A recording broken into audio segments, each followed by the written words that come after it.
Hola, ¿qué tal, queridos estudiantes de la materia de Economía Política 1?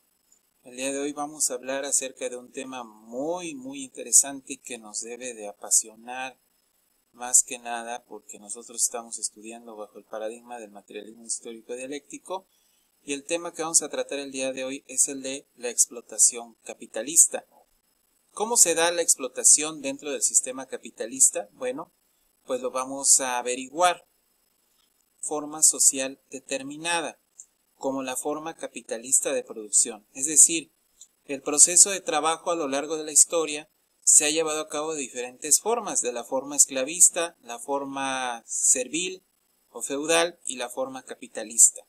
También está la forma socialista, pero bueno, esa forma no es de explotación, a diferencia de las otras tres. Nos dice, el proceso de trabajo se lleva a cabo bajo determinadas relaciones sociales de producción, las cuales dependen de la propiedad de los medios y de la producción. ¿Esto qué quiere decir? Que las relaciones sociales de producción van a depender de los diferentes agentes de la producción respecto a la propiedad o no de los medios de producción y al control o no del proceso de producción. Nos dice también, el proceso de trabajo en el capitalismo se distingue por 1. Total control del capitalista sobre el obrero. 2. El capitalista es dueño del trabajo del obrero y de los productos creados.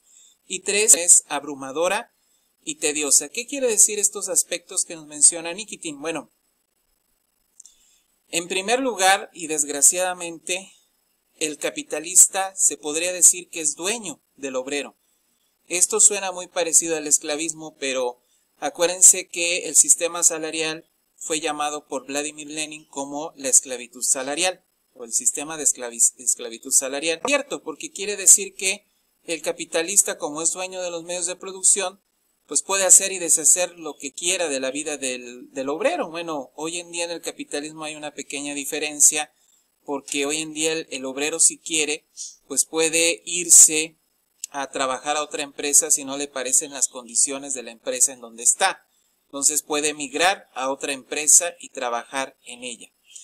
Entonces, de alguna forma hay cierta libertad, pero es una libertad relativa, ya que dentro de las empresas pues son los capitalistas, porque también el proletariado, gracias al desarrollo de su conciencia de clase debido al materialismo histórico dialéctico y a su desarrollo a lo largo de la historia, su madurez, pues ya ahora, hoy en día, pues el proletariado puede poner en jaque a los capitalistas.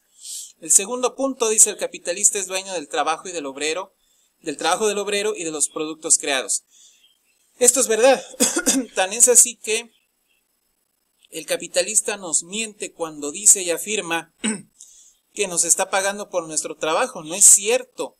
Lo que está haciendo el capitalista es pagarnos por nuestra fuerza de trabajo, nuestras habilidades, energías, capacidades y conocimientos empleados durante el proceso de producción de mercancías. Pero el producto creado, el producto final, es apropiado por el capitalista. El plusvalor se lo apropia el capitalista y el obrero prácticamente solamente recibe un salario que es el pago por su fuerza de trabajo, que obviamente no tiene nada que ver con los beneficios obtenidos por el capitalista al apropiarse del trabajo terminado de los obreros.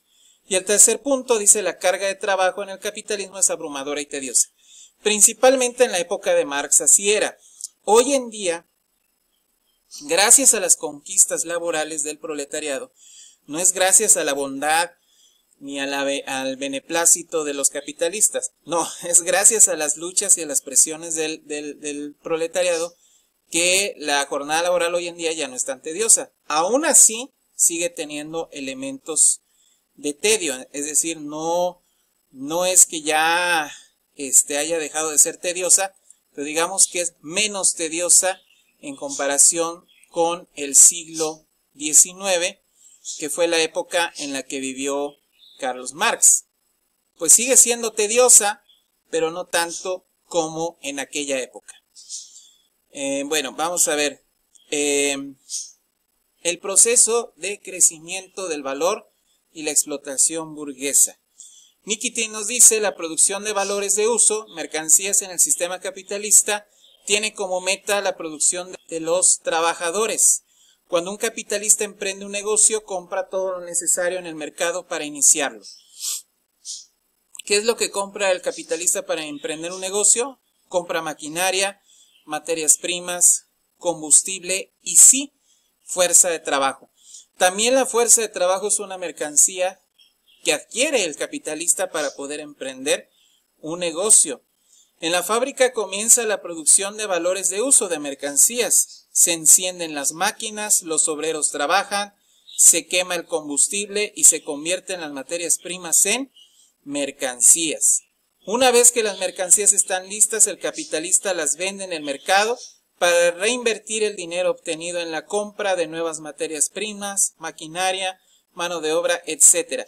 Se repite una y otra vez el ciclo una vez más.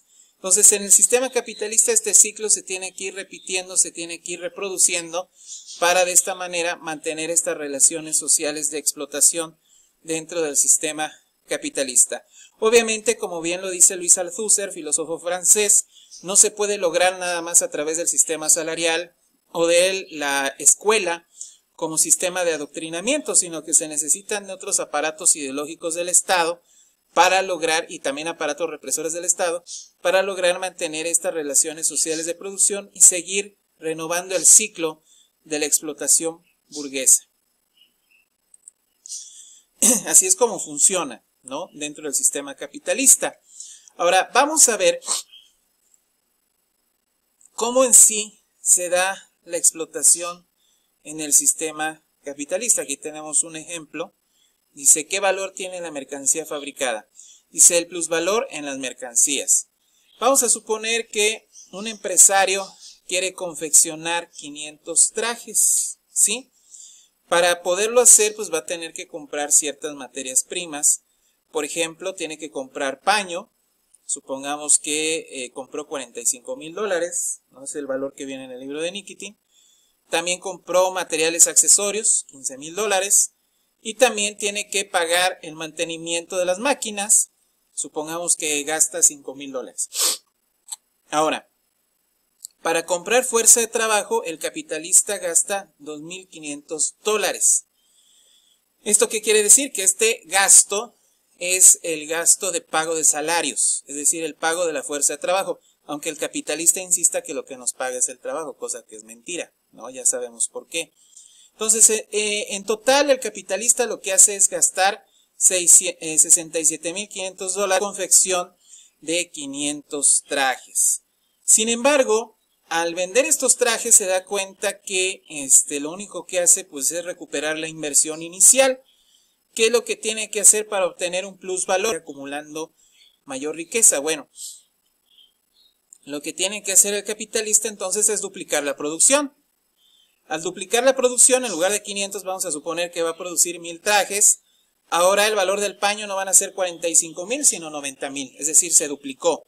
El valor de los materiales accesorios igual, de 15,000 pasa a 30,000.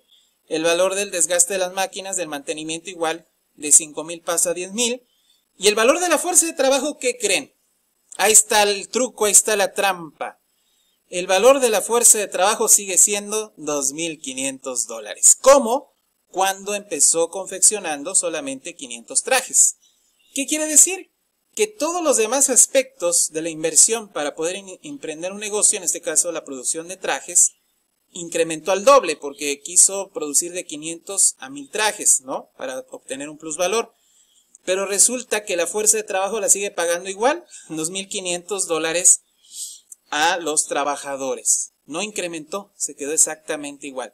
Es decir, un obrero gana lo mismo si produce 500 trajes, así como un grupo de obreros en una fábrica de trajes. Y es ahí donde el capitalista, en este concepto, obtiene el plusvalor o la plusvalía o la ganancia. Y es ahí donde surge el concepto. Precisamente por eso es tan odiado Marx, por eso no es muy querido, porque precisamente descubrió la trampa. Es decir, a ver, ¿de dónde el capitalista se hace rico? ¿No? ¿De dónde? Si dice que le está pagando por su trabajo a los obreros. Entonces él descubrió que en primer lugar el capitalista no te paga por tu trabajo, te paga por tu fuerza de trabajo. Y que tú estás cubriendo el tiempo necesario. A través del tiempo necesario tú estás cubriendo tu salario.